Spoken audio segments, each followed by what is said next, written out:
European ജ്ഞാനായ സമൂഹത്തിൻ്റെ അഭിമാനമായ European ജ്ഞാനായ സംഗമം ഈ വർഷം സെപ്റ്റംബർ മാസം 15-ാം തീയതി ബർമിംഗ്ഹാമിൽ വെച്ച് നടക്കുകയാണല്ലോ.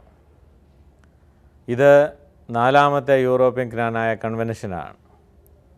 മുൻ വർഷങ്ങളിലെ പോലെ ഏറ്റവും ശ്രേഷ്ഠമായും ജ്ഞാനായ തനിമയും പാരമ്പര്യവും നിലനിർത്തുവാനും അത് യൂറോപ്പിലെ ജ്ഞാനായ മക്കൾക്ക് കാണിച്ചു കൊടുക്കുവാനും വരും തലമുറയിലേക്ക് പകരുവാനുമുള്ള ഒരു സംഗമമായി ഈ സംഗമം ഇന്ന് മാറിയിട്ടുണ്ട്.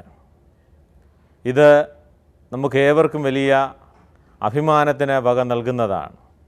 ഈ സംഗമത്തിന് വേണ്ടി പ്രവർത്തിക്കുന്ന ഇതിൻ്റെ ഭാരവാഹികൾ, പ്രത്യേകിച്ച് ഈ വർഷത്തെ സംഗമം ഏറ്റെടുത്ത് നടത്തുന്ന സെൻറ്റ് സൈമൺസ് ജ്ഞാനായ ചർച്ച് ബർമിംഗ്ഹാം, അതിലെ കമ്മിറ്റി അംഗങ്ങൾ, വികാരി, മറ്റെല്ലാ അംഗങ്ങളും അവരുടെ പരിശ്രമമാണ് ഇതിൻ്റെ വിജയമെന്ന് പറയുന്നത്. അതോടൊപ്പം തന്നെ യൂറോപ്പിലെ മറ്റെല്ലാ ഇടവകളിൽ നിന്നുള്ള ആളുകൾ ഒന്നിച്ചുകൂടി അവരുടെ തനതായ ശൈലിയിലുള്ളതായ അവതരണങ്ങളും പ്രവർത്തനങ്ങളും അതുപോലെ തന്നെ അവരുടെ സഹകരണവുമാണ് ഈ സംഗമത്തിലൂടെ വെളിവാകുന്നത്.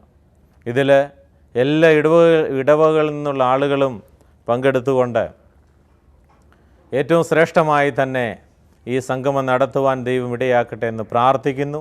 എല്ലാ വിജയങ്ങളും ആശംസകളും നേരുകയാണ്. ദൈവം അനുഗ്രഹിക്കട്ടെ.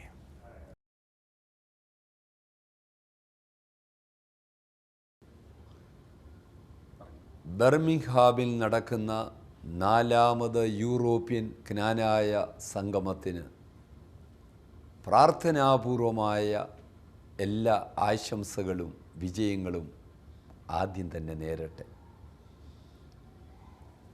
യൂറോപ്പിലുള്ളതായ ജ്ഞാനായ മക്കൾ ഒന്നിച്ചു കൂടുമ്പോൾ അവരുടെ തനതായ പാരമ്പര്യങ്ങളും പൈതൃകവും മൂല്യങ്ങളും ഉയർത്തിപ്പിടിക്കുവാനും അത് വരും തലമുറകളിലേക്ക് പകർന്നു കൊടുക്കുവാനും തക്കവണ്ണം ക്രമീകരിച്ചിരിക്കുന്നതായ ഈ സംഗമം ജ്ഞാനായ സമുദായത്തിന് തന്നെ അഭിമാനകരമാണ്. നമ്മുടെ ഈ കൂടിവരവ് യൂറോപ്പിലെ പൊതുസമൂഹത്തിനൊരു മാതൃകയായി തീരട്ടെ എന്ന് പ്രാർത്ഥിക്കുകയും ആശംസിക്കുകയും ചെയ്യുന്നു. ഇതിൻ്റെ എല്ലാ ഭാരവാഹികളെയും വിശിഷ്യ യൂറോപ്പിലെ നമ്മുടെ ബഹുമാനമുള്ള വൈദികരെയും പ്രത്യേകമായി ദൈവസന്നദ്ധിയിൽ സമർപ്പിക്കുന്നു. ഒരിക്കൽ കൂടെ എല്ലാ വിജയങ്ങളും ആശംസകളും നിങ്ങൾക്ക് ഓരോരുത്തർക്കും നേരുന്നു. ദൈവം അനുഗ്രഹിക്കട്ടെ.